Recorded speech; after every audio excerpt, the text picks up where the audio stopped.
안녕하십니까. KBS 열린 토론 배종찬입니다.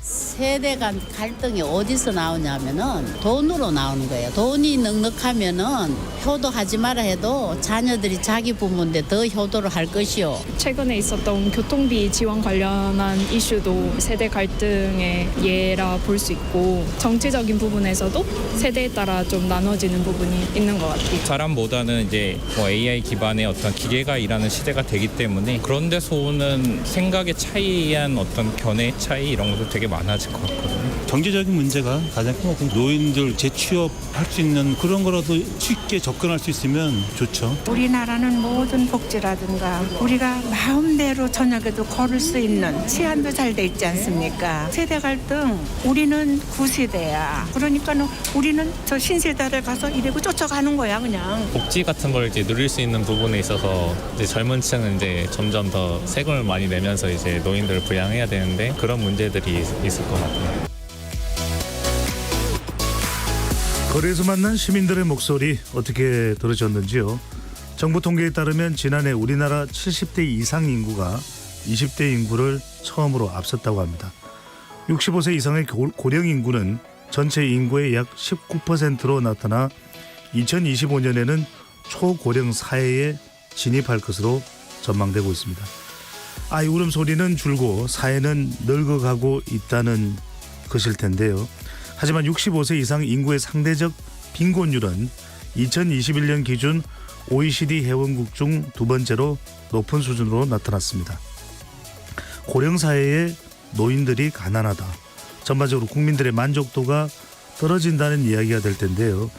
KBS 열린 토론에서는 지난 화요일부터 3회에 걸쳐 저출생 고령화 시대 해결 방안은 이라는 주제로 공사 창립 특집을 진행하고 있습니다. 오늘은 그 마지막 시간으로 노인을 위한 나라는 없다. 초고령 사회의 사회와 돌봄이라는 주제로 진행합니다. 초고령 사회 우리 모두의 이야기가 될 돌봄과 관련해 가진 것의 유무와 상관없이 돌봄을 하고 또 받을 사회적 준비가 되어 있는지 어떤 정책이 과연 필요할지에 대해 구체적으로 진단해 보겠습니다. KBS 열린 토론 지금부터 시작합니다. 치열한 토론 속에서 더 나은 세상을 찾아갑니다. 올바른 세상을 만드는 첫걸음. 평일 저녁 7시 20분 KBS 열린 토론. 오늘 토론 함께해 주실 네 분 소개해드립니다. 노년 유니온 고현종 사무처장 함께합니다. 네, 반갑습니다. 고현종입니다. 김용익 돌봄과 미래 이사장 나오셨는데요. 전국 국민건강보험공단 이사장을 지내셨습니다. 네, 안녕하십니까. 김용익입니다. 한국노년학회 회장이시죠. 이하여대 사회복지학과 정순둘 교수 나오셨습니다. 네, 안녕하세요. 정순둘입니다. 서울여자대학교 사회복지학과 참여연대 사회복지학과 교수이시기도 하고 참여연대 사회복지위원회 최혜지 위원장 함께하십니다. 안녕하세요. 최혜지입니다. 네, 네 분 어서 오시고요. 열린 토론은 시민분들과 함께하고 있습니다. 문자로 참여하실 분은 샵 9730으로 의견 남겨주시고요. 단문 50원, 장문은 100원의 정보 용료가 부과됩니다. KBS 모바일 콩과 유튜브를 통해서도 무료로 참여하실 수 있습니다. KBS 1라디오의 모든 프로그램은 유튜브에서도 함께 하실 수 있으니까요. 많은 또 참여와 관심 부탁드립니다. 자, 오늘 중요한 주제입니다. 1부에서는 우리나라 노인들의 삶의 실태와 현황을 좀 수치를 포함해서 짚어보도록 할 텐데 먼저 정 교수님, 이 봄, 여름, 가을, 겨울 이런 계절의 변화가 있듯이 사람에게도 또 생애 주기로 아동, 청소년, 청년, 장년, 노년 뭐 이렇게 우리가 막는다고 해서 막을 수 있는 것도 아닐 테고요. 노년의 삶 이제 우리가 유병장수 이야기를 합니다. 노년의 삶이 우리가 초점을 맞춰야 되는 이유 또 노년의 삶이 우리에게 더욱 중요해진 이유는 뭘까요? 네, 우리가 노년의 삶이라고 하면 이제 인생의 단계에서 마지막 시기라고 볼 수 있는데요. 이러한 마지막 시기를 어떻게 하면 의미 있게 보내느냐 하는 점에서 이제 노년의 삶이 중요하다고 볼 수 있는데요. 특히 우리가 노년의 삶에 관심을 가져야 하는 이유는 노인 인구가 많아졌다는 거죠. 그래서 올해는 통계학성으로 노인 인구가 1,000만이 되는 시기라고 하고요. 그리고 노인이 살아갈 연령이 앞으로 100세가 된다라고 이야기합니다. 그렇다면 65세부터 노년기가 시작된다면 35년을 살아야 하는 시기거든요. 이렇게 길어진 노년기를 어떻게 의미 있게 사느냐 이것이 이제 중요하기 때문에 우리가 청년기나 장년기와는 달리 이 시기를 의미 있게 보내기 위한 그런 면에서 이제 노년기에 좀 더 관심을 가져야 될 필요가 있다고 볼 수 있습니다. 네. 어찌 보면 우리 삶의 이 후반부 더 가치 있는 삶이 전개되도록 또 마무리가 되도록 이게 참 중요한데 최 교수님. 네. 전반적으로 이걸 이제 우리가 합쳐서 이야기를 하다 보니까 노인 개인의 삶이 잘 조명되지 않는 것도 있는 것 같은데 정확하게 좀 우리 초고령 이제 고령 사회가 아니고 초고령 사회를 이야기하는데 고령 사회, 초고령 사회, 또 고령화 사회, 초고령화 사회 어떤 차이가 있는 것이고 실태는 뭐 수치상으로 본다면은 어떻게 확인할 수가 있을까요? 네, 지금 말씀하신 고령화 사회, 고령 사회, 초고령 사회라는 것이 이제 그 유엔의 분류 기준인데요. 전체 인구 중에서 65세 인구가 차지하는 비율이 어느 정도 되느냐를 가지고 저희가 지금 인구 고령화 정도를 그렇게 3단계로 나누고 있다라고 보시면 되겠고요. 네. 고령화 사회라는 것이 이제 전체 인구 중에서 65세 이상이신 어르신들이 차지하는 비율이 7% 넘어서서 반면에 이제 14%에 아직 미치지 못했을 때를 우리가 고령화 사회라고 부르고요. 그다음에 이제 65세 이상 어르신들이 차지하는 비율이 14% 이상에서 20% 미만일 때를 고령 사회. 우리는 지금 고령 사회네요. 네, 지금 2024년까지는 고령 사회에 머물러 있는 거고요.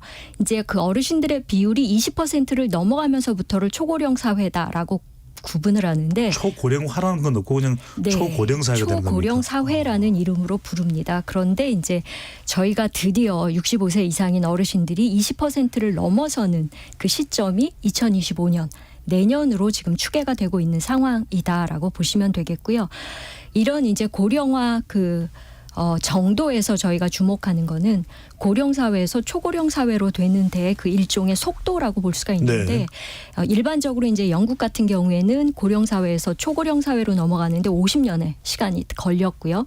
일본은 10년이었는데 우리는 이제 7년 만에 초고령 사회로 진입하는 그런 압축 고령화를 겪고 있다라는 게 굉장히 주목되는 부분이다라고 말씀드릴 수 있을 것 같습니다. 교수님 외국의 경우에도 고령 사회로 분류를 할 때는 만 65세를 기준으로 합니까? 네. 아 그렇군요. 혼자 사는 노년층도 많다는 것도 좀 추가해서 말씀을 해주신다면요. 네, 일반적으로 이제 2020 우리가 3년의 통계를 보게 되면은요. 한 199만 정도 되시는 그 65세 이상의 노인들이 혼자 사시는 걸로 나오거든요. 배우자가 뭐 사별했거나 네, 그런 이유가 아마도 많으실 거라고 생각이 들고요. 그럴 경우에 이제 전체 노인의 21% 정도가 혼자 사시는 것으로 우리가 볼 수가 있고요. 이게 이제 2030년이 되면 뭐 사실 구성비에서는 22%의 어르신들이 혼자 사시는 거기 때문에 전체 구성비는 크게 늘어나지 않습니다만은 노인 인구 자체가 확대가 되기 때문에 한 286만 정도의 어르신들이 혼자 사실 거다라고 예측이 되고 있고요. 어르신들뿐만 아니고 전반적으로 우리가 1인 가구가 증가하는 그런 추이이기는 한데 전체 혼자 사는 분들 중에서 65세 이상인 분들이 한 38%를 차지하고 있으니까 아마도 1인 가구의 다수는 노인이 차지하고 있다. 이렇게 정리해도 무리는 아닐 것 같습니다. 지금 최 교수님 말씀이 1인 가구의 다수는 노인분들이실 거다라는 마음이 확 와닿는데 김영희 이사장께서는 지금은 돌봄과 미래라는 단체를 이끌고 계시면 국회의원도 역임하실 거예요. 또 국민건강공단 이사장도 지내시고 국민건강공단이 우리 건강보험료 내는 그 공단 맞습니까? 그렇습니다. 그러니까 네네. 이 건강보험공단이 보험을 2개를 관리하는데 예. 하나는 국민건강보험이고 또 하나는 이제 오늘 주제하고 많이 관련이 돼 있을 노인 장기 요양보험. 예. 바로 이 부분입니다, 이사장님. 그래서 네.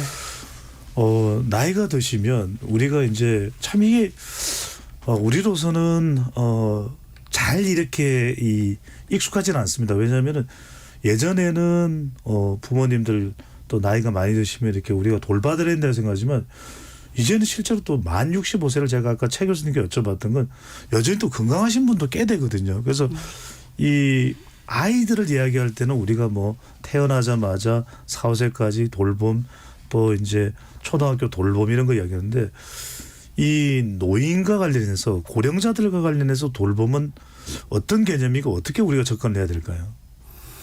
그러니까 이제 지금 말씀하신 대로 노후에 생활해야 될 기간이 굉장히 길어지고 있고요. 물론 이제 건강 수명도 늘어나고 있지만 건강하지 못한 여생을 보내시는 분도 굉장히 많죠. 그러니까 이제 우리 사회에서 최근 이제 관찰되는 현상이 노인들이 집에서 생활을 마치지 못하고 어딘가 시설이나 병원에 들어가서 생활을 하시다가 여생을 마치시는 일이 많다는 거죠. 그게 그러니까 썩 바람직하지는 않다는 건 누구나 다 느끼실 텐데 불가피 이제 그런 현상이 벌어져서 최근 들어서는 이제 소위 이 현대판 고려장 이런 표현도 많이 듣게 됩니다. 어떻게 이해를 해야 될까요? 그 표현은 뭐냐면 이제 어떤 요양시설이나 요양병원에 나이가 들어서 몸이 안 좋아서 들어가실 때 퇴원을 기대할 수가 없고 거기서 이제 여생을 사시다 돌아가시게 된다. 예. 이렇게 되니까 이제 사실은 고려장이라는 말은 실제로 있었던 일은 아니고 나중에 설화 속에 나오는 그런 것이기는 하지만 이제 이 말하자면 그 시설이나 병원에 입소할 때 이미 장례를 치르는 것과 같은 그런 이제 표현이 되겠습니다. 바람직한 것은 이제 노인이나 또는 이제 장기적인 환자 또는 이제 젊은 장애인이라도 이 시설에 오래 계시질 않고 가족들과 함께 사시던 곳에서 최대한 사시다가 돌아가실 수 있도록 이렇게 보살펴 드려야 되는데 그렇게 다들 원하기는 하지만 문제는 이제 노인 장애인 환자분들을 집에서 오래 모시려고 하면 누군가는 희생을 해줘야 된다는 게 이제 엄연한 현실이기 때문에 그리고 이제 그 희생을 하게 되는 분들이 대개는 여성이고 이제 소위 노인 장애인 돌봄의 한 70-80% 정도의 부담은 아직도 여성이 지는 것으로 되어 있기 때문에 아내든 또는 딸이든 며느리든 누이 동생이든 누나든 이거는 다 여성의 이제 다른 이름들인 것이죠. 그런 이제 부담을 어떻게 하면 없게 할 수 있느냐. 요컨대는 시설에 들어가지 않는 탈시설화를 하면서 가족들이 부담이 생기지 않는 이제 탈가족화를 어떻게 이제 동시 달성할 수 있을까. 이런 거를 앞으로 이제 우리가 시스템을 만들어 가야 된다. 알겠습니다. 이제 그렇게 말씀드리겠습니다. 예. 좀 더 구체적으로 이따 이야기를 나눠보도록 하고요. 고 원장님이 노년 유니온은 어떤 일을 하는 곳입니까? 네, 노인들의 일자리를 개발해서 보급하기도 하고요. 노인들의 이제 노소득 보장과 관련한 제도적인 건의도 하고, 그다음에 이제 노인 복지 정책을 보편적 복지 실현을 위해서 정부하고 교섭도 하고 시위도 하고 그런 일을 하고 있습니다. 그리고 또 중요한 건 지역사회에 기부 클럽 같은 걸 만들어서 청년들, 자립준비 청년들을 지원도 하고 하는 이제 세대 간의 협력 사업도 하고 있어요. 네. 그래서 여쭤봅니다. 그래도 경제적인 상황이 괜찮으면 몸은 아파도 어떻게든 좀 여러 비용도 지불할 수가 있고 가능할 텐데 이 노인 빈곤이 노년층의 빈곤이 OECD 최고 수준이다 이런 분석이 있네요. 네, 제가 그런 사례가 있었어요. 며칠 전에 얼마 전에 한 분이 찾아오셨어요. 저를 상담을 하자고 해서. 근데 이제 오시면서 바카스를 가져오셨어요. 그래서 저를 주시나 보다 해서 제가 딱 마시려고 했더니 제 손을 딱 잡더니 여기 농약 들어있다는 거예요. 예? 농약이. 그래서 아니 이거 왜요? 했더니 자기 먹고 죽겠다는 거예요. 제 앞에서. 그래서 왜 그러세요? 했더니 자기가 노인 일자리에 떨어졌다는 거예요. 그 노인 일자리 급여가 29만 원이거든요. 근데 그 노인 일자리 떨어지니까 자기가 삶을 살아갈 수가 없다는 거예요. 기초연금 30만 원만 갖고 약값 내고 나면 아무것도 없는데 노인 일자리 떨어졌으니까 자기는 살 수가 없다는 거예요. 이럴 바엔 자기가 죽겠다는 거예요. 그만큼 우리 사회가 나이 들어서 그분이 70대 후반이었거든요. 네. 나이 들어서까지 일을 하지 않으면 살 수가 없는 현실. 그게 이제 통계적으로 보면 노인 빈곤율이 뭐 40.4% 이렇게 나오고 그런 이제 경제적으로 빈곤하니까 노인 자살률도 뭐 세계적으로 1등하고 뭐 이런 현실인 것 같아요. 아니 지금 고 원장님 말씀 듣고 정 교수님께 안 여쭤볼 수가 없는 게 요즘에 보면 지하철에 아침 이런 시간에도 나이 드신 분들이 타 있는 경우를 많이 보게 됩니다. 그러다 보니까 젊은이들끼리 그런 이야기들 해요. 아니 젊을 때 좀 많이 벌어놓으셨을 텐데 또 무슨 연금이 나오는 걸로 알고 있을 텐데 어디로들 일을 가시나? 근데 빈곤율이 높다는 말씀 방금 전에 이제 고현정 총장님께서 말씀을 주셨는데 우리나라 노인들이 일을 가장 많이 하는 걸로 통계적으로도 그렇게 나온다면서요?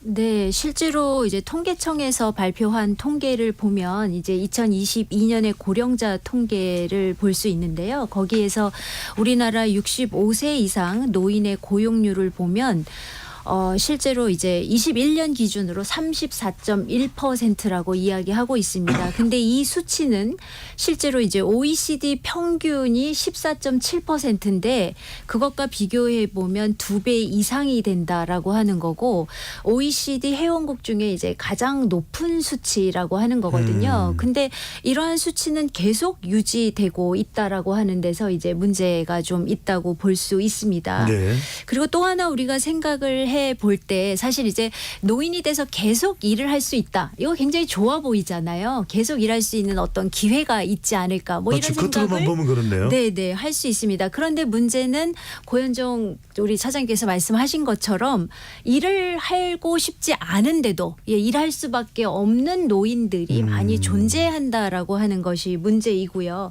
그러니까 일을 하고 싶은데 일을 한다 그러면 문제가 되지 않겠지만 일을 하지 않고 좀 여가를 즐기고 놀고 싶은데 결국 빈곤의 문제 때문에 일에 참여해야 되는 그런 노인들이 많다는 데서 이제 문제가 있다고 볼 수 있습니다. 아니 김희수 선생님 저 궁금해지는 게 그래도 우리 아버지 어머니 부모 세대가 뼈 빠지게 일해서 정말 고도성장했고 우리 부동산 가격도 많이 올랐고 집도 한 채쯤은 있을 법하고 뭐 자식들한테 뭐 재산을 좀 물려줬다고는 해도 그래도 그 정도면 또 연금이 나올 테고 국민연금이 나올 테고 뭐 공무원연금이나 또는 뭐 군인이시면 군인연금 어떻게든 좀 살 수 있을 것 같은데 이렇게 빈곤한 이유가 뭡니까? 노인들의 사회경제적 수준은 젊었을 때 노동시장에서의 지위가 어떻게 됐느냐에 따라서 좌지우지가 되게 돼 있어요. 그냥 젊어서 좋은 직장에서 좋은 수입을 가지고 일을 한 사람은 노후에도 그 소득이 괜찮지요. 그런데 젊었을 때 취업을 못하고 가난하게 살았던 사람은 당연히 모아놓은 돈이 없고 그러니까 뭐 집도 없고 이렇게 되는 거죠. 빈곤이 지속되는군요. 그렇죠. 네. 그런데 이제 노후에는 외국 같으면 국민연금 같은 거가 모든 노인에게 그 살 만큼 지급이 되면 설사 젊었을 때 노동시장에서 위치가 어떻게 했든지 간에 노후소득은 비슷해지는데 그렇지 않겠습니까? 그런데 한국은 이제 국민연금이 그 역할을 못 해주는 거죠. 오히려 젊어서 노동시장에서 좋은 지위에 있던 사람이 연금도 받게 되고 이제 그때 위치가 불안했던 사람들은 연금도 받지 못하게 되기 때문에 노소득의 빈곤이 연장되는 거고 그렇게 되면 이제 지금 말씀하신 대로 노인의 말하자면 시장 참여율이 34%다 하는데 그중에 상당수는 즐겁게 일을 하는 게 아니라 소득이 없기 때문에 억지로 그야말로 생계를 위해서 일을 하는 살기 위해 분이 이제 생긴다는 거 이거는 굉장히 불행한 거예요. 그러니까 노후의 일이 제2의 인생을 살기 위한 즐거운 일이 되지 못하고 이렇게 먹고 살기 위해서 억지로 하게 되는 특히 이제 농촌에 가면 그 한국의 노인 취업률이 이 경제활동 참가율이 올라가는 이유 중에 하나가 농업을 많이 하기 때문에 그렇거든요. 그러니까 이제 이런 문제를 우리가 이 진작에 대비하고 그 노후 생활을 어떻게 하면 이제 노후소득 설계를 잘해줄 수 있게 예. 고민을 했었어야 되는데 그 이미 좀 늦은 거예요. 이분들이 이미 노인이 된 다음에 노후소득 보장 제도를 어떻게 할까를 생각을 하면 미래 노인들에 대해서는 혜택이 있을지 몰라도 현재 노인들에서는 별 혜택이 네. 없는 거죠. 그러니까 굉장히 깝깝한 사정에 이제 빠져 있는 거죠. 지금 김 이사장님께서 뭐 불행이라는 말씀을 주셨거든요. 저는 뭐 자식들 제가 이제 그 노년 세계를 알 수는 없으니까요. 그래도 자식들 다 결혼하고 하시게 돼요. 알겠습니다. 네. 자성하겠습니다. 네. 불행이라는 말씀을 주셨는데 최 교수님. 그러다 보니까 노년 만족도가 상당히 떨어진다. 다른 외국하고 비교하더라도. 그래서 자살률이 높다라는 참 안타까운 지표가 있네요. 네. 네, 저희 나라가 노인 자살률이 높다라는 거는 대부분의 국민들이 다 인지하고 계시는 문제라고 생각이 들고요. 저희가 이제 2010년에 노인 자살률이 10만 명당 81.9명으로 최고치를 찍게 됩니다. 그 다음에 이제 조금씩 감소해서 2019년에는 10만 명당 지금 46.6명의 어르신들이 자살로 생을 마감하시는 걸로 나오고 있고요. 이 수치가 OECD의 경우에는 지금 평균 17.2명이거든요. 네. 그러니까 OECD 노인 자살률 평균치에 우리나라는 2.7배 정도로 높은 노인 자살률을 보이고 있다. 이렇게 볼 수가 있고요.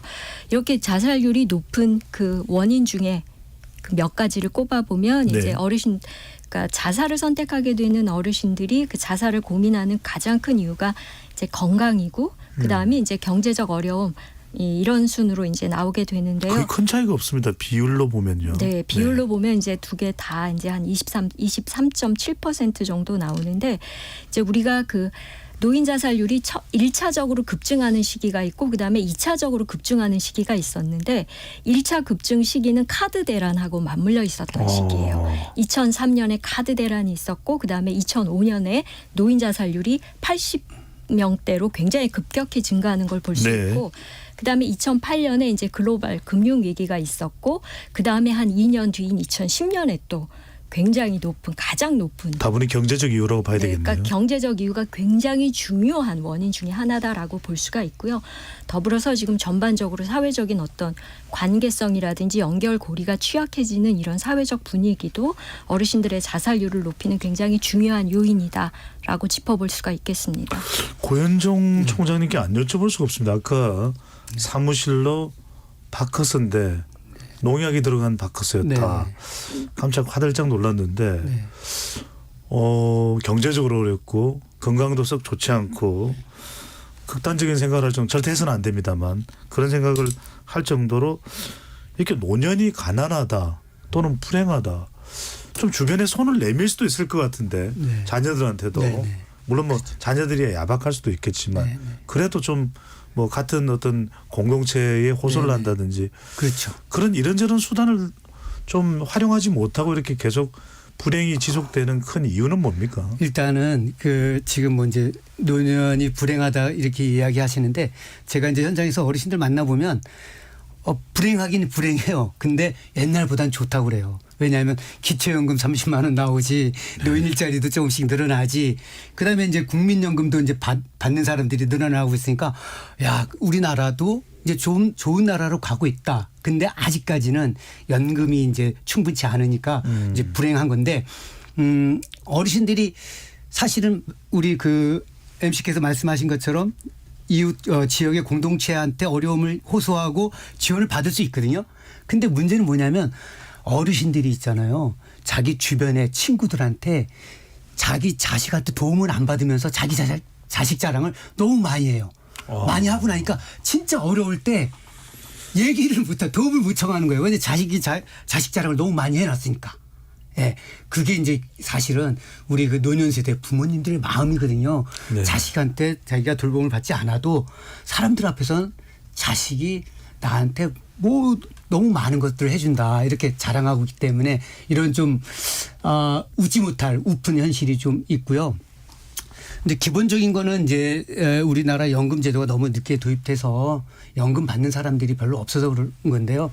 앞으로는 이제 좀 더 노인 일자리도 좀 늘어나고 그다음에 지역사회 돌봄 뭐 이런 것들도 이제 이렇게 체계를 갖춰가니까 저는 이제 조금 더 낙관적으로 보고 있어요. 좀 더 좋아질 거다. 노인 빈곤율도 떨어지고 그다음에 노인 자살률도 앞으로는 좀 떨어질 거다. 이런 낙관적인 전망을 갖고 있습니다. 예, 상당히 어려운 상황이지만 좀 희망을 가진다는 말씀을 또 고 총장께서 해주셨는데 정 교수님 이 대목에서 궁금한 게 생겼습니다. 왜냐하면 제가 토론을 하면서 계속 파악하고 알게 되는 게 말씀하는 중에 일종의 해답이 나오는 것을 발견할 수가 있거든요. 정 교수님께서 최근에 국민통합위원회 노년의 역할이 살아있는 사회특별위원회 위원장까지도 맡으셨는데 제가 이제 방금 전에 최혜지 교수님이나 우리 김용희 이사장님 말씀 듣다 보면 갑자기 두 글자 생각 의경이라는 생각이 나죠. 의료 지원만 또 잘 된다면 좀 더 행복해질 수 있을 것 같은데 경제적 지원 연금이 좀 더 많으면 더 행복해지실 수 있을 것 같은데 어떻게 원인을 지금 노년 사회의 어려움에 대한 부분을 파악을 하고 계시는지요?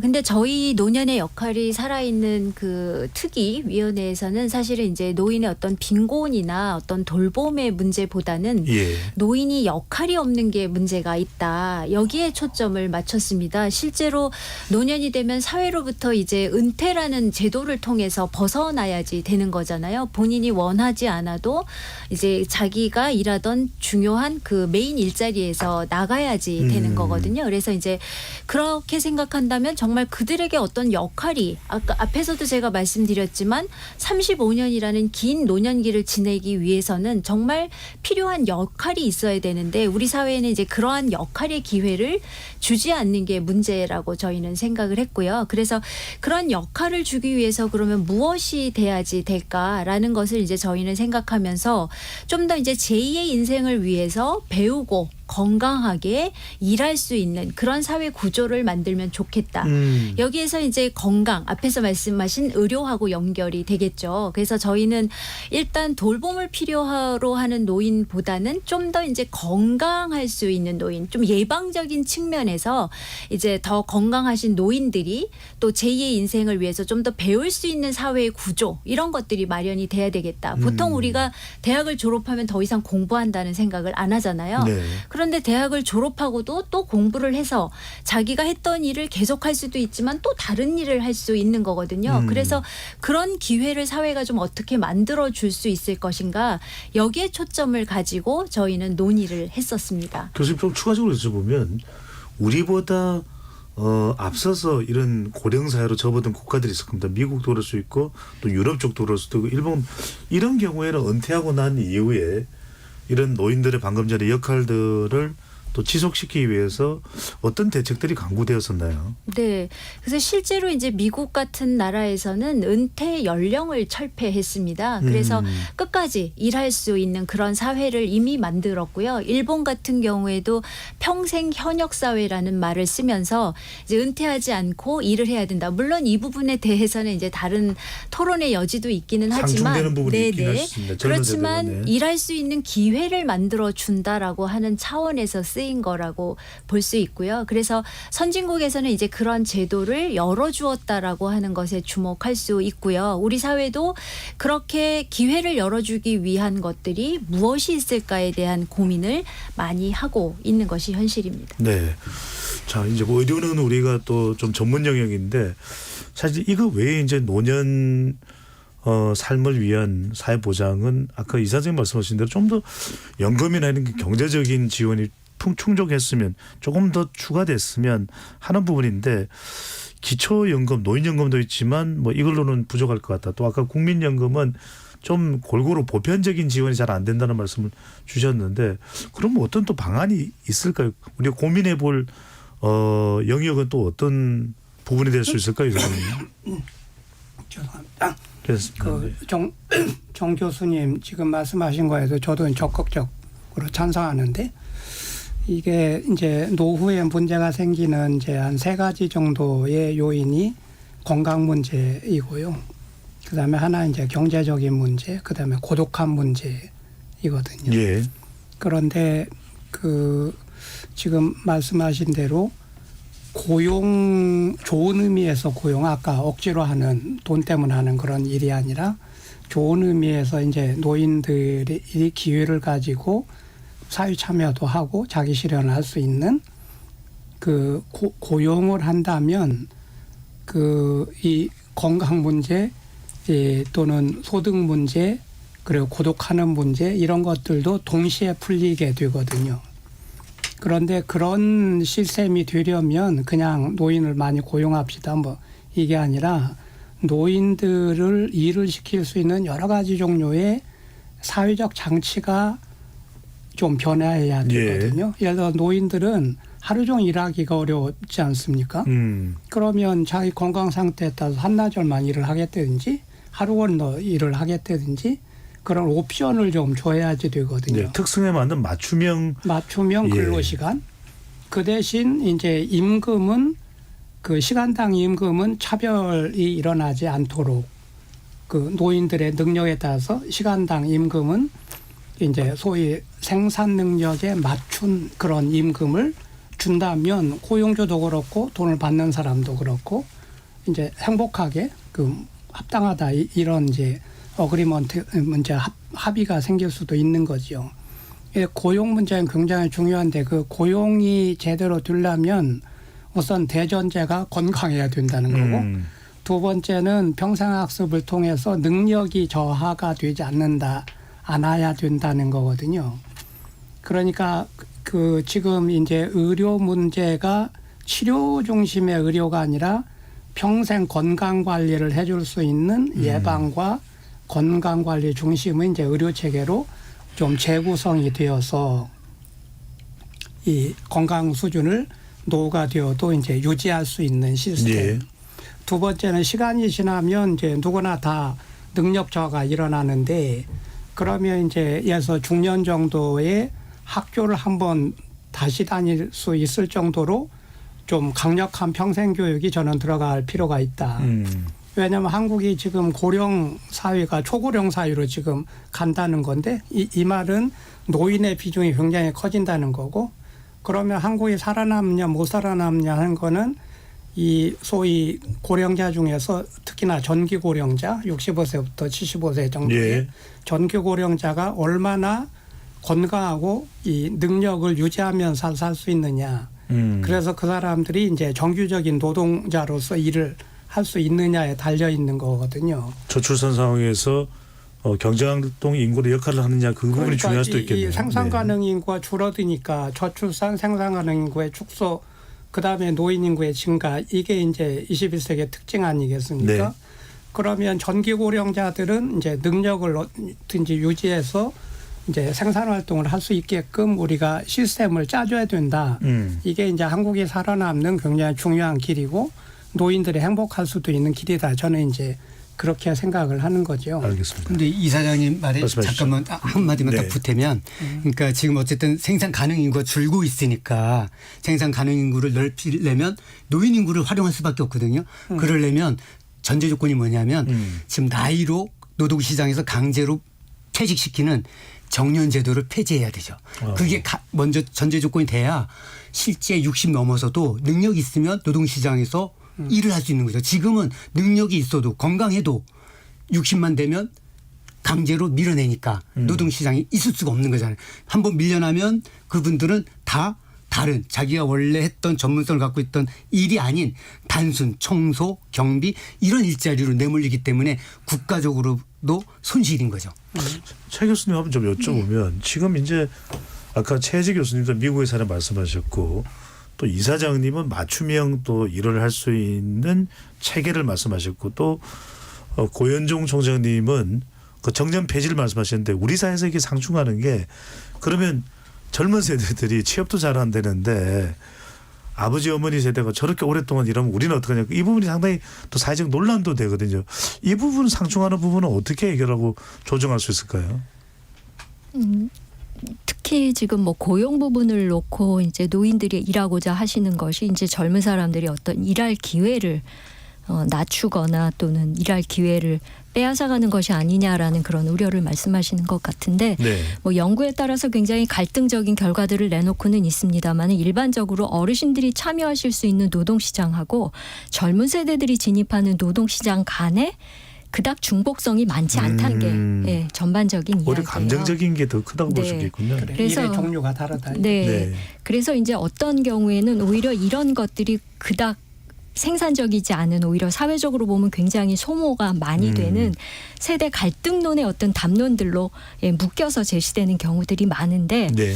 이제 굉장히 경계해야 될 게 저는 이런 이제 어떤 세대 갈등론적인 것이 많은 경우에는 어떤 사회 보장이라든지 또는 적극적인 어떤 노동 기회 확대라든지 이렇게 일반적으로 국가가 적극적으로 무엇을 해줘야 되는 시기에 그것들을 축소하거나 또는 와해할 는 국면들로 사회 갈등론들이 굉장히 많이 동원이 되고 있다라는 거죠. 그래서 네. 예, 사회 갈등론에 대해서는 좀 우리가 그 세대 갈등론에 대해서는 조금 더 주의할 필요가 있다라는 거고 예, 지금 특히나 뭐 연금 같은 것을 놓고도 지금 세대 간의 형평성 문제들이 이렇게 드러나고 있기는 하는데 중요한 거는 이런 세대 갈등론이 등장할 때마다 사실 그 세대만이 부각이 되는 거고 그 안에서 국가는 뭘 하고 있는지 국가는 사라져버리는 이제 이런 어떤 것들을 우리가 놓치지 말아야 될 것 같다는 생각입니다. 한 가지만 보충하면 네.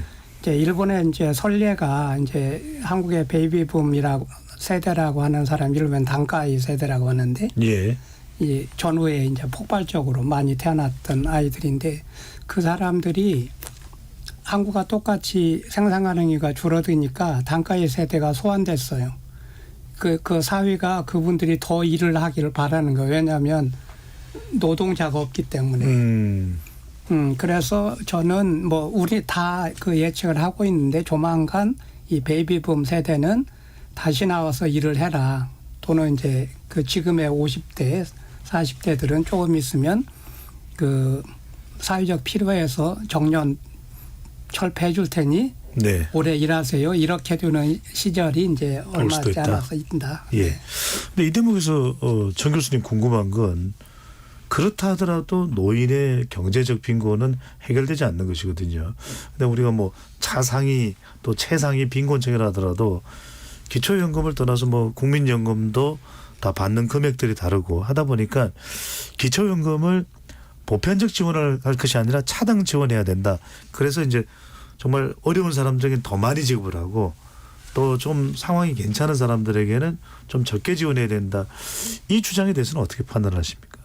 네, 처음에 기초연금이 도입됐을 당시에 보면 이제 우리나라 노인들의 그런 빈곤율이 굉장히 높았고 그런 빈곤율을 어느 정도 이제 완화하는 효과가 있었던 거는 사실인 것 같습니다. 그런데 실제로 지금 노인 인구를 보면 75세 이상의 고령층도 많이 있지만 이제 베이비 부머들이 이제 노인층에 들어가게 되거든요. 네. 그렇게 보면 사실 베이비 부머들은 그 고령 노인들에 비해서는 경제적인 사정이 좀 더 나은 걸로 알려져 있습니다. 그런데 기초연금이 처음 도입됐던 당시대로 그대로 적용이 된다면 이거는 조금 더 모순이 될 수 있다는 거죠. 그런 측면에서 본다면 좀 더 어려운 노인에게 집중적으로 지원되는 것이 노인 빈곤을 완화시키는 데 도움이 될 수 있다고 볼 수 있는 거고요. 그런 측면에서 이제 그 권익위 인권위죠. 네. 인권위에서 이제 그런 권고를 또 하기도 했습니다. 정말 필요한 노인에게 더 집중적으로 이 제도를 개선하는 게 필요하지 않겠는가라고 하는 그런 개선 사항에 대한 권고도 있었습니다. 그래서 이런 부분들을 우리가 생각해 볼 수 있는 거죠. 교수님 근거가 있었다면은 굉장히 또 말씀을 들어보면 또 설득력인데 더 적극적으로 추진돼서 전개돼 나가지 못하는 이유가 있을까요? 아직은 그런 부분들에 대한 사회적 합의가 이르지 못하고 있는 것 같습니다. 그래서 지금 그런 논의들은 많이 있는데 그러면 어떤 형식으로 몇 %에게 더 줄 것이냐 이런 부분들이 합의가 아직은 안 되어 있는 것 같습니다. 차등 부분에 대해서 고 총장님은 어떻게 보시는지요? 일단은 그 기초연금이 2008년도에 도입될 때 있잖아요. 네. 그 기초연금 받을 수 있는 기준 금액이 40만 원이었어요. 근데 올해는 얼마냐면 213만 원이에요. 그러니까 기준이 재산 기준액이 213만 원 있는 사람도 기초연금을 받을 수 있거든요. 그러니까 사람들이 정서적으로 야, 노인이 213만 원인데 그것도 기초연금 받아? 약간 정서적인 반감이 있는 거거든요. 그만큼 노인 세대의 소득이 올라온 거예요. 네. 올라왔으니까 지금 빈곤율도 예전에는 뭐 49%, 46% 하다가 지금 한 40%까지 떨어졌으니까 그러면 지금 중요한 거는 더 어려운 절대적 빈곤에 있는 사람들이 지금 한 25%, 26% 나오거든요.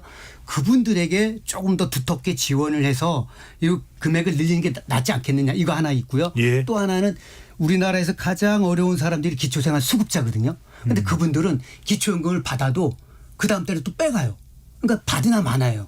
차라리 안 줄 거면 처음부터 안 줘야 되는데 네, 안 줘야 되는데 주고 그 다음 달 기초 그 생활수급자의 생계급여에서 또 그만큼을 빼요. 아, 줬다 뺐다? 네, 줬다 뺏는 거예요. 그러니까 이게 줬다 뺐으니까 사람이 기분이 나쁘잖아요. 처음부터 안 주면 몰라도. 그래서 이와 마찬가지로 아까 기초연금을 지금 하위 소득자한테 좀 두텁게 주려고 하는데 70%를 갖다 40%, 50% 줄여야 되는데 줄이려면 이것도 줬다가 뺏어야 되는 거잖아요. 이러니까 이제 정서적으로 이게 쉽지 않은 거죠. 네. 근데 어쨌든 방향은 조금 이렇게 더 가난한 사람들에게 지원하는 방향이 나라의 어떤 건전 재정 측면에서도 바람직할 것 같아요. 네. 그러니까 지금의 현 상태에서 그 노인 기초연금을 유지하는 데 들어가는 그 전체 비용에서 그야말로 이제 밑에 있는 거 빼가지고 위에다 얹고 이런 방식의 저는 조정은 조금 좀 조심할 필요가 있다라고 생각이 드는 게 그럼에도 빈곤율이 하락했음에도 불구하고 여전히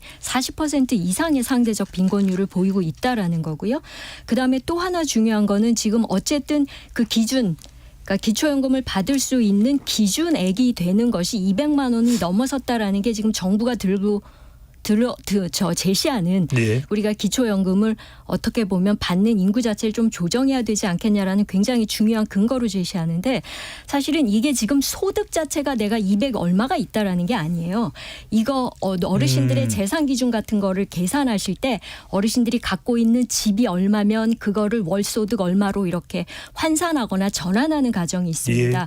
그런데 어르신들이 사실은 자가 보유율이 높아요. 그러니까 상대적으로 집을 이제 깔고 계시는 거죠. 그래서 내가 돈이 될 수 있는 집에 살고 있지만 사실은 가용소득으로 어르신들이 보기 힘들겠네요. 가처분 소득이 그게 200 네. 얼마가 되는 거는 아니거든요. 알겠습니다. 그런 점에서 좀 조심스럽게 접근할 필요가 있다라는 것도 염두에 둬야 될 것 같습니다. 오늘 우리가 많은 내용들을 또 배워가면서 또 점검해야 되는 시간이 아닌가 싶습니다. 토론이 진행되는 동안 청취자분들께서 많은 의견을 보내주셨습니다. 내용을 확인해 보겠습니다. 정의진 문자캐스터. 네, 지금까지 청취자 여러분이 보내주신 문자들 소개합니다. 3402님. 지금 노인층은 부모 봉양하고 자녀에게 교육부터 결혼까지 모두 퍼주던 분들이 많습니다. 나라로부터는 혜택은 크지 않고요. 집 하나로 남은 수십 년을 살아야 하는 분들 많습니다.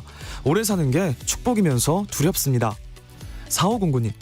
요즘 40대에서 구조조정 바람이 부는데 긴 세월 생계를 스스로 책임지며 살아야 한다는 게 엄청난 부담일 수 있습니다. 3475님. 요즘 같은 물가에 한 달에 생활하기 위해 수백이 들어가는 게 현실입니다. 연금 수십만 원 가지고는 생활 유지 당연히 안 됩니다. 젊은 시절 왜 열심히 일하지 않았냐 쓴소리보다는 국가 발전을 위해 노력한 분들에게 지원을 아끼지 말아야겠습니다. 1319님. 젊어서 돈 벌어 자식 키우고 결혼시키고 집값 물가 좀 비싼가요? 돈이 당연히 없죠. 1507님.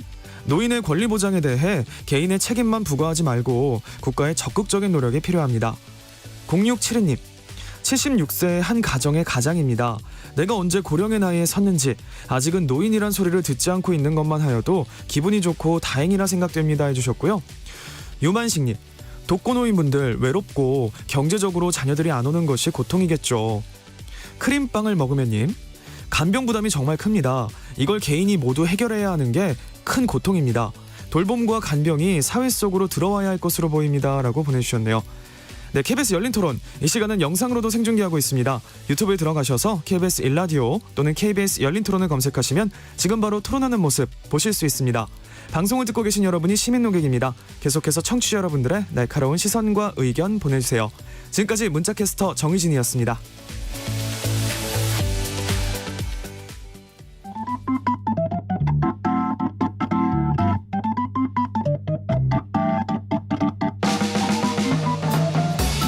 세상을 바꾸는 질문, 열린 토론이 시작합니다.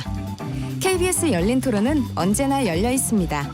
단문 50원, 장문 100원의 유료 문자 샵 9730 그리고 KBS 어플리케이션 콩으로 여러분의 의견을 남겨주세요.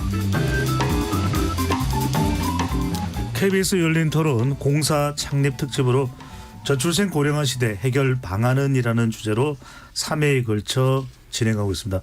오늘 그 마지막 순서입니다. 초고령화 사회와 돌봄에 대한 이야기 나누고 있는데요.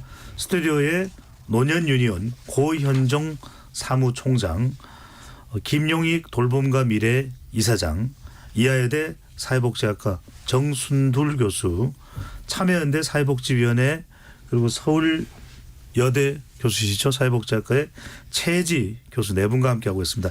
일부에서는 우리나라 노인들의 이 실태, 현재 삶의 실태, 또 노인들이 불행하게 되는 그 원인들을 집중적으로 좀 진단을 해봤고요.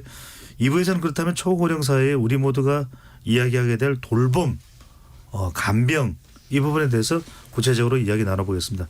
김 이사장님, 참 간병 이야기 안 할 수 없습니다. 이건 부모님이 계시거나 어르신 분들이 집에 계시면은 더 이상 할 수밖에 없는 이야기가 간병, 치매, 요양, 간병비 부담, 또 이건 비용 부담도 있지만 물리적인, 육체적인 또 부담, 또 심리적인 부담까지 간병 지옥, 간병 살인 이런 극단적인 표현까지 있을 정도인데 실제 조금 나누어서 한번 좀 압축적으로 설명을 해주시죠. 여기에 경제적 부담은 과연 어느 정도의 이 부담인지, 또 육체적으로 간병을 해야 되는 사람의 가족이라면 어느 정도의 또 힘이 드는 부분이 있는 건지 실태는 어떻습니까?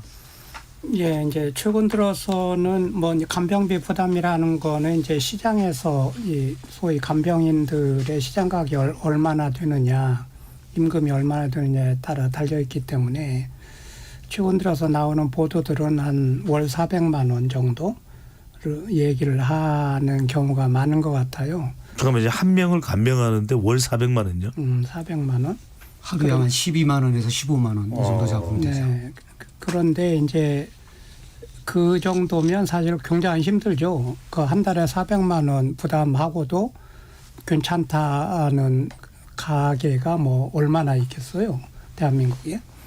그러니까 굉장히 힘든데 사실 이제 이 문제는 약간 이제 코로나하고도 좀 관련이 있는데 이제 그 이전에는 이 단가가 그렇게 세지를 않았었는데 코로나 유행을 거치고 또 대중국 관계가 악화가 되면서 이제 중국 교포들이 많이 이제 귀국을 했거든요, 중국으로. 말하면 조선족 동포분들은 실제 또 찾기가 어려워진 상황이고. 그렇게 된 거죠.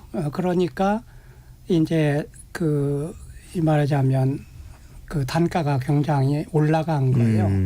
그런데 이제 그거를 다시 이제 복구할 수 있느냐 그러면 그렇게는 전망이 잘 되지를 않는데 우선 대중관계가 금방 좋아질 것 같지가 않고 이제 코로나 풀리고 또 이렇게 대중관계가 좋아지더라도 이미 중국 경제가 꽤 이제 올라가고 있기 때문에 이제 우리 중국 교포들이 다시 한국에 와서 그 일자리를 막 찾으려고 하지 않을 것이다.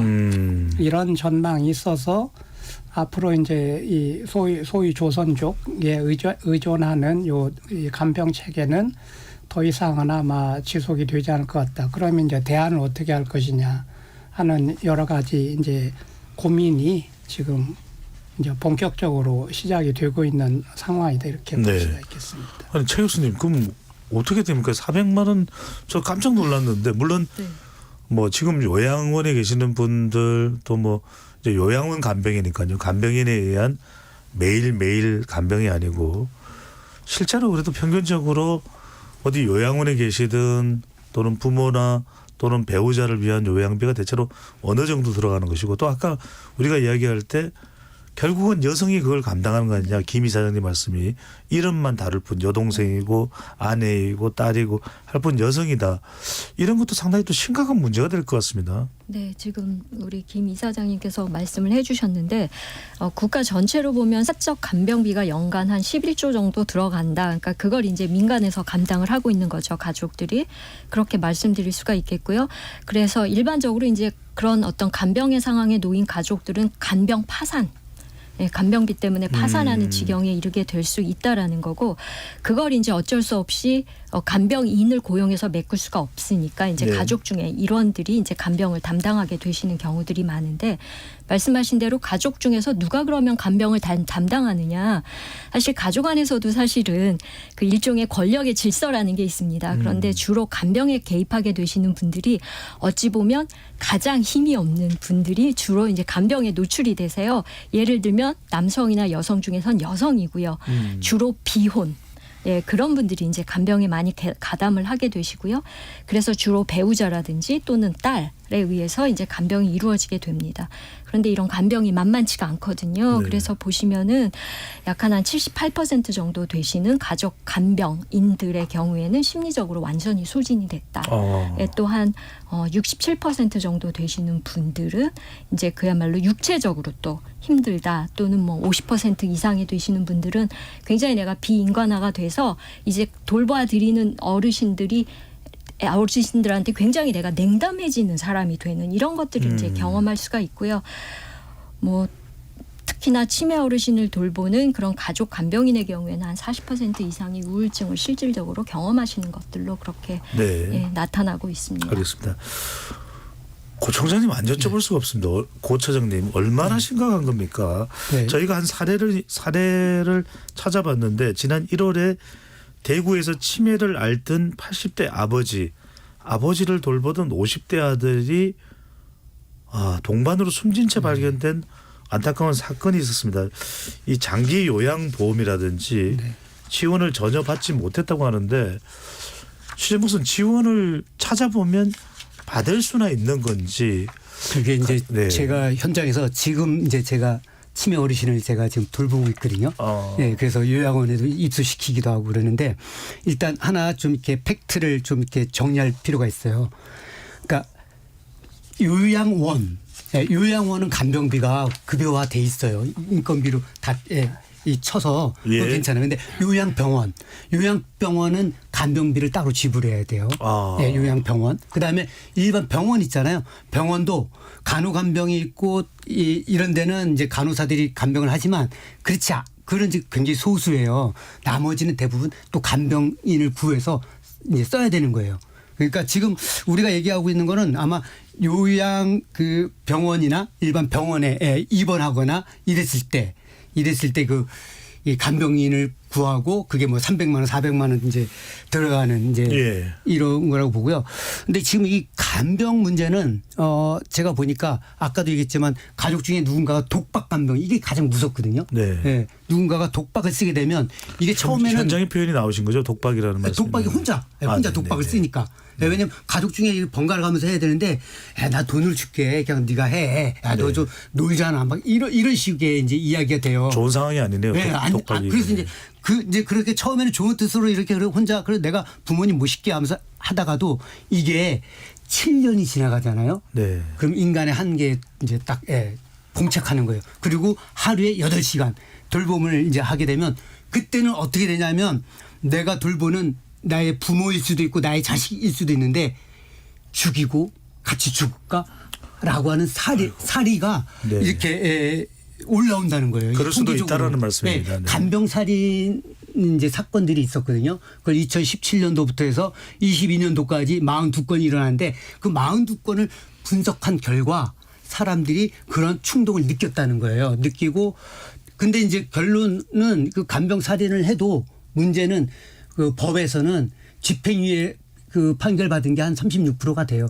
그거는 이제 법원에서 이 간병 문제는 국가의 책임도 있다 이런 이야기를 하는 거거든요. 알겠습니다. 그래서 지금 나라에서 간병비 급여화 문제를 좀 현실화시켜야 될 필요가 있을 것 같아요. 네, 정 교수님 이야기 조금 더 나눠볼 텐데 정 교수님께 먼저 여쭤보고 싶은 것은 그래도 뭐 치매 걸렸다 그러면은 주민센터에서 뭐 찾아가서 검사도 하고 이런 걸 저도 옆에서 보기도 했습니다. 뭔가 이런 상당히 요양이 필요하고 중증인 분들이 어느 가구에 누가 있고 치매 환자가 있고 이런 것들을 정부에서 소상히 지금은 파악을 하고 있는 상태고 또 뭐 찾아가는 서비스가 되는 그런 수준으로 진행은 되고 있는 겁니까?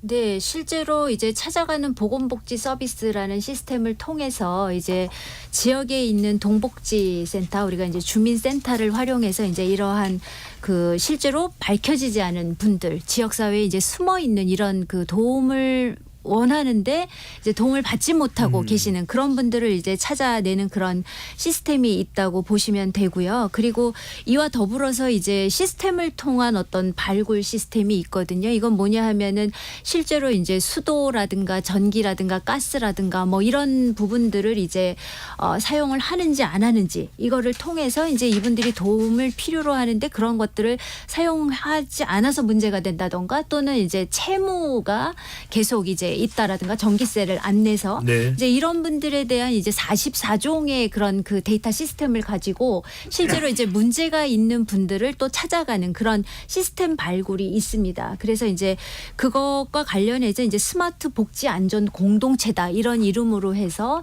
이제 찾아 나가는 것이 있고요. 또 하나는 이제 국민복지 멤버십이라고 해서 보건복지부에서 이제 이사를 오면 그 지역에서 멤버십을 가입시키고 실제로 필요한 서비스에 대해서 안내를 하는 거죠. 모르니까. 네. 예, 그런 시스템을 통해서 이제 모르는 분들에게 안내도 하고 또 이제 실질적으로 필요한 분들을 발굴해내는 그런 체계도 있다고 보시면 되겠습니다. 알겠습니다. 네. 김 선생님, 이 정부가 최근에 이 고령자 돌봄 관련해서 간병 특히 관련해서 내놓은 정책이 있습니다. 간병 비용이 높다 보니까 병원에서 간호와 간병을 통합적으로 진행하는 통합 간병 서비스를 확대한다.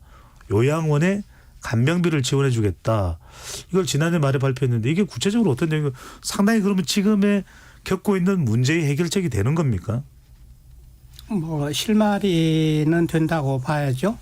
그런데 이제 간호간병 서비스는 이제 사실은 15년 정도에 이제 시작이 됐는데 이번에 발표를 한 거는 2015년부터 지난 정부에서도 간호간병 요컨대 간호간병은 뭐냐면 이 우리가 통상 그 지금까지 다들 그 생각하시는 방식은 이 환자가 입원을 하면 간호사가 뭐 다 케어를 해주는 거 외에도 가족이 하나 붙어서 옆에서 이제 간병을 해주는 거잖아요. 요컨대는 과거에는 그거를 가족들이 간병을 할 수가 있었는데 예전에는 예. 이제는 그 가족 간병이 불가능해졌다는 거죠. 우리나라의 가족 구조나 이 가족 그 여러 가지 상황이. 그래서 이제 그거를 그 보호자가 필요로 없는 그러니까 처음에는 보호자 없는 병동이라고 했어요. 그렇게 또 홍보가 됐었죠. 홍보가 네. 됐었죠. 그런데 이제 간호간병으로 해서 보호자가 오지 않아도 다 해주는 그 서비스를 했어요. 그랬더니 이제 병원 쪽에서 이거를 이제 중증 환자한테 이거를 해주는 게 좋은데 약간 경증 환자한테 해주는 거예요. 비용이 좀 적게 들기 때문에. 그래서 이제 이번에 정부가 발표한 거는 이 간호간병 서비스를 중증 환자 위주로 옮겨보겠다 하는 거예요. 이거는 굉장히 괜찮은 방식이라고 생각되고요. 네. 두 번째는 이제 요양병원은 또 해당이 안 돼. 요양원은 말씀하신 대로 해당이 되는데 왜 그러냐면 요양병원은 이제 요양원과 이 일반 병원과의 중간쯤에 있는 이제 만성기 병원이라는 거거든요. 길게 있는 그런 병원인데 예. 여기는 해당이 되지 않는데 이번에 이제 그 간병인에 대한 비용을 부담을 해주겠다. 왜냐하면 워낙 지금 이게 심각하니까. 네. 이제 그렇게 되어서 저는 이제 괜찮다. 그런데 그러고 보니까 지금 양당에서 이번 총선을 계기로 이 대폭 확대를 하겠다 이런 공약을 지금 내세웠는데 그 아까 최지 교수님 말씀하신 대로 이제 잠재적인 이 규모가 10조나 되는 일이기 때문에 만약에 간병을 전부 사유화해서 이 정부에서 이 복지 프로그램을 해준다고 하면 네.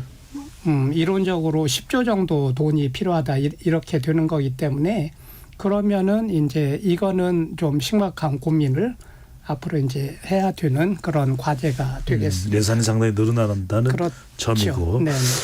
근데 요양 그 병원의 간병비 지원에 대해서는 그 이제 실제화되기 전에 좀 해결해야 될 과제가 있다라고 생각이 들어요. 예. 왜냐하면 지금 우리 고 총장님께서도 말씀하신 것처럼 요양원의 경우에는 간병의 개념보다는 이제 돌봄으로 요양보호사분들이 그분들을 돌봐주시는 예. 일들을 하거든요. 그러니까 그런데 이제 그런 어떤 요양원에 들어가셔가지고 간병보다는 돌봄을 받으셔야 되는 상당수의 어르신들이 요양원이 아니고 요양병원으로 입소를 하셔서 일종의 우리가 사회적 입원이라 그러죠. 딱히 의료적 처치가 필요하지 않은데 돌볼 사람이 없기 때문에 어디 시설에 들어가시는데 요양원보다는 요양병원이 낫지 않을까 싶어서 들어가시는 분들이 많아요.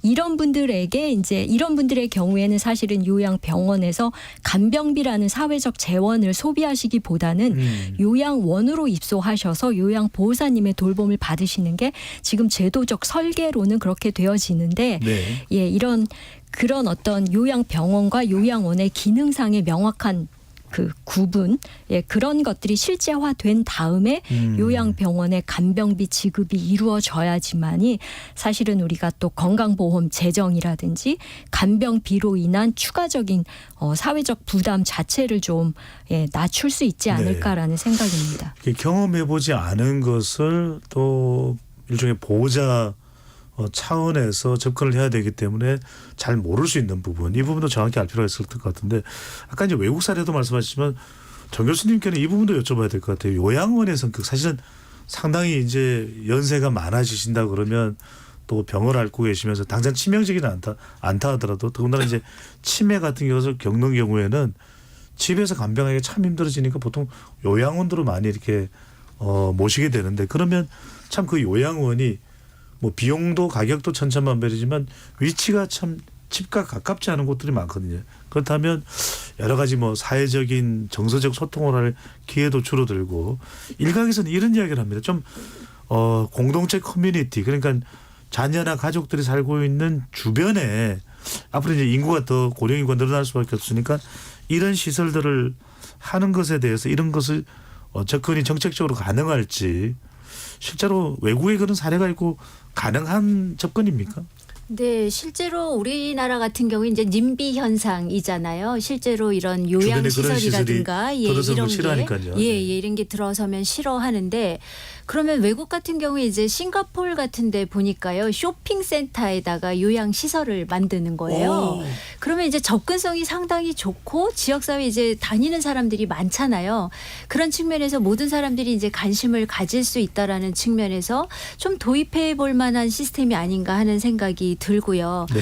또 특히 이제 네덜란드의 호그백 마을이 상당히 이제 많이 알려져 있었는데 어떤 마을입니까? 호그백 마을이 이제 그 치매 환자가 생활하는데 그들이 알고 있는 그대로 그냥 생활하게 하는 거예요. 그러니까 이분들은 인지 수준이 이제 우리가 알고 있는 수준하고 다르기 때문에 오늘 날짜가 이제 그들이 알고 있는 날짜로 그냥 그대로 인정해 주는 거거든요. 그래서 그런 마을을 만든 것이 이제 요즘에는 치매 안심 마을 해가지고 우리나라에도 도입이 되고는 있는데 사실은 완벽한 수준의 치매 안심 마을이 되고 있지는 않습니다. 그렇다면 실제로 치매 안심 마을 같이 모든 사람들이 관심을 갖기 위해서는 우리 모두가 치매가 어떤 질병이고 예를 든 건데요. 치매가 어떤 질병이고 치매 환자를 만나면 어떤 식의 그 보호 시스템을 가지고 가야 되는지 또 가족에게 어떻게 안내를 해야 되는지에 대해서 참 모르고 있다는 거예요. 네. 그래서 그런 것들을 알려주는 것이 이제 굉장히 중요할 것 같고요. 그래서 사실은 이제 네덜란드 가서 제가 굉장히 놀랬던 것 중에 하나는 일상이 돌봄이다. 우리의 삶 속에서 돌봄을 실천하는 것들을 생각을 하더라고요. 그래서 이제 그렇게 우리 모두가 관심을 가지고 이런 분들을 돌보자 이런 생각을 가져야 할 것 같습니다. 자, 오늘 토론 뭐 사실은 1시간, 2시간을 더 해야 될 것 같은 생각이 듭니다만 안타깝습니다. 네. 곧 뭐 바뀌겠죠. KBS 열린 토론이 3시간으로 마무리를 해야 되는데요. 초고령 사회와 돌봄 곧 우리에게 닥칠 일일 것입니다. 누구에게나요. 자, 노인을 위한 나라는 없다가 아니라 노인을 위한 나라가 당연히 있다. 이런 우리 국가 또 사회가 되기 위해서는 어떤 점을 가장 서둘러야 될까요? 이 부분을 마지막 발언으로 30초씩 듣고 좀 정리를 해볼까 합니다. 먼저 고현종 처장님부터요. 네. 우선은 뭐 지역사회 뭐 커뮤니티 뭐 이런 것보다는 구립, 시립, 요양원 여기에 지금 들어가려면 2년, 3년, 5년씩 막 기다리거든요. 그만큼 서비스도 좋고 어르신들이 생활하기 좋은 거니까 지금 당장 구립, 시립, 요양원을 확충하자. 그다음에 아까 얘기했던 간병비를 급여화시키자. 그리고 장애인 활동 보조인처럼 돌봄이 필요한 노인에게 24시간 서비스를 해줄 수 있는 그런 인프라를 구축하자 이상입니다. 네. 최 교수님요. 네, 저 역시도 돌봄의 문제가 가장 중요하다라고 생각이 들고요. 무엇보다도 이제 고 총장님이 말씀하신 걸 다른 언어로 하면 결국은 돌봄에 대해서 국가 책임이 강화될 필요가 있다. 그래서 아까 말씀하신 대로 공공의 시설이라든지 이런 게 확충이 돼야 돼서 돌봄 서비스 제공에서 국가가 자기 역할을 다 해주기를 바라고요. 그다음에 그 돌봄의 자원이라든지 이런 게 지역에 따라서 굉장히 불균형합니다. 그래서 지역마다의 그런 어떤 돌봄 자원의 불균형을 해소하는 것도 굉장히 중요하고 또 하나 진짜 중요한 거는 돌봄의 가치에 대해서 우리가 재평가해야 된다. 그리고 모두가 돌봄의 책임을 갖고 있다라는 거에 대한 사회적 합의. 그래서 어떤 성별이든 누구든 가족 돌봄의 일정 부분들을 책임지는 것도 우리 사회가 정리해 나가야 될 굉장히 중요한 과제라고 생각합니다. 네, 매우 중요한 말씀입니다. 정 교수님. 네, 돌봄에 대한 중요성은 뭐 아무리 강조해도 지나침이 없다고 생각하고요. 저는 그보다 앞서 좀 이런 돌봄의 그런 환자들이 많이 생겨나지 않도록 돌봄의 대상이 많이 생겨나지 않도록 어떤 예방을 하는 것이 이제 가장 중요하지 않을까. 그러려면 앞에서 제가 말씀드린 것처럼 그런 노인들이 역할하고 활동할 수 있는 그런 사회 구조를 만들어주자. 그래서 건강 수명을 늘리자. 이런 말씀을 드리고 싶습니다. 김 선생님 30초밖에 못 드릴 것 같습니다. 네. 이게 우리 돌봄 문제가 지금 앞으로 올 문제가 아니고 이미 한국이 돌봄의 함정에 빠졌습니다. 악화되고 있는 이런 문제이기 때문에 대책을 굉장히 시급히 세워야 되고요. 대원칙은 이제 노인들이 집에서 아까 그 말씀드린 오래 계실 수 있도록 그러려면 이제 방문을 굉장히 많이 해드려야 되거든요. 의사도 이제 왕진을 가지고 간호도 해주고 그다음에 이제 주간보호센터 같은 거를 동네에 세워서 낮 시간 동안에 가 있을 수 있도록 여러 가지 시스템을 빨리 갖춰야 된다. 알겠습니다. 자, 오늘 네 분 말씀 감사드리고요. KBS 열린 토론 창사 특집으로 진행한 저출산 그리고 초고령 사회에 대한 대책 토론 오늘 이것으로 모두 마무리를 하겠습니다. 다소 오늘 극단적인 사례들이 현장을 알리기 위해서 소개됐는데 이해해 주시고요. 지금까지 KBS 열린 토론